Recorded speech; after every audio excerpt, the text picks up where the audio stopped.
July 1st, 1985. Blue Claw, Long Island, New York. How freeing it would be. How useful, how illuminating, if a fortune teller should walk through the door of Mulley's tattoo. Who else could Gina consult? For 3 days, she'd been pacing the docks behind the shop, as if she'd catch some brilliant idea swimming in the river. Just fish it out of those rainbow wriggles of oil slick. An hour ago, Dominic had said, "Enough."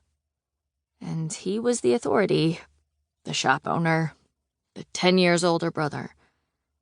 He summoned her back inside to the shop's waiting area, where he'd set up his Olympia portable typewriter on the coffee table.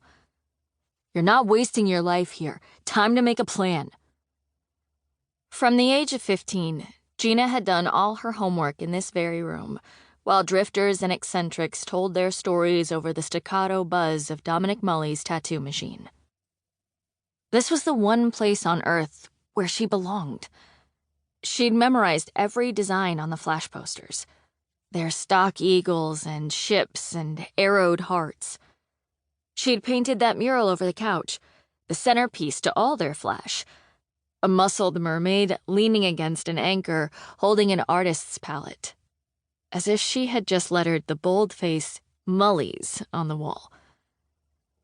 As of last Saturday, though, Gina was a high school graduate.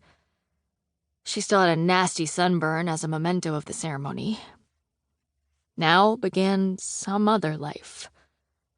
Step 1, Dominic had said. Write a resume. Resumes meant interviews, meant jobs where you had to look people in the eye, and that was never easy for her like it was for Dominic. She always said the wrong thing, or the right thing in a strange way, and had to escape sometimes to the bathroom because breathing felt like sucking air through a cotton filter. It had happened when she worked at the bait shop, the movie theater, the housekeeping service, and the card store, and wherever she worked next, it would happen again. Here she sat, though, miserably clacking out her name on the Olympia one percussive letter at a time. If she were a typewriter key, which one would she be? The ampersand with its crossed arms? No, a left parenthesis. The scrawny bend of her body, the shy hunch to her shoulders. "Hey, Checky!" A customer, a biker with a blonde horseshoe mustache, was snapping his fingers at her. He was getting a tattoo of a blue devil from Mackie, one of the guys who worked for Dominic. "You work here?" "She's the lackey," Mackie said, pausing to dip his needle back into a little paper cup of ink. Sweat glazed his bald head. His arms swelled out of the sleeves of his t-shirt. "I help my brother run the shop." In truth, Gina wasn't allowed to run anything but the vacuum. She turned her attention back to the typewriter. Hard worker seeking position as... what? Leave it blank for now. Strengths include...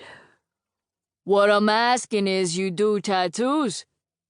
Say I wanted some artwork down here." Gina glanced over to see the biker moving his hand to his fly, giving her a sly look. She rolled her eyes. Dudes always made that joke like they were the first one to think of it. Focus on the typewriter. Strengths include attention to... "She can tattoo," Mackie said. "So what are you, the secretary?" the biker said.